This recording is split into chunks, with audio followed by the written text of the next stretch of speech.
ఇచ్చావు, మంచినీళ్ళు ఇవ్వలేదు. పొరపాటు అయిపోయింది బాబు, వచ్చేస్తున్నాను.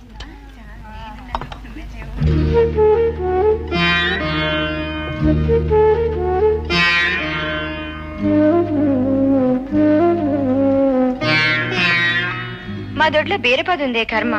మా అమ్మ రోజు బీరకాయ కూర చేసి చంపేస్తోంది. ఇవాళ మీ ఇంట్లో ఏంటే? మా ఇంట్లోనా? మా ఇంట్లో బంగాళదుంపల వేపుడు, టమాటా పప్పు.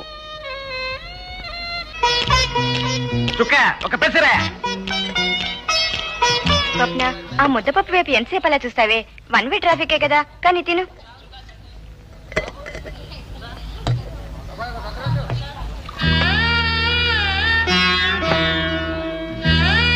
రాను రాను నాకు మతిపోతుందో, చుక్కకు తెలియకపోతుందో అర్థం కావట్లేదు స్వప్న.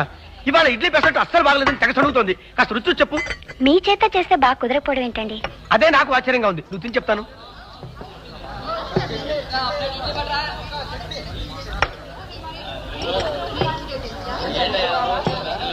ఫస్ట్ క్లాస్ గా ఉంది. మరి దానికి ఏమైనా మతిపోయిందా? బాగా గడ్డి పెట్టేస్తాను. ఎలాగో ఎంగిల్ చేసావు కదా, ఆ కాస్త తినే. చచ్చిపోతున్నావు అనుకో, రోజుకో గోల. ఇవాళ ఉప్మాలో ఉప్పు ఎక్కువైందంటుంది. కాస్త రుచి చెప్పు స్వప్న.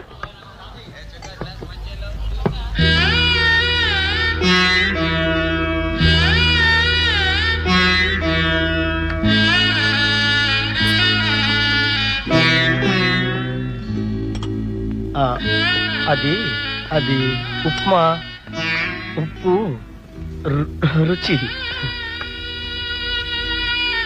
Thank you very much. అలాంటి పెద్ద మాట్లాడు. తిను.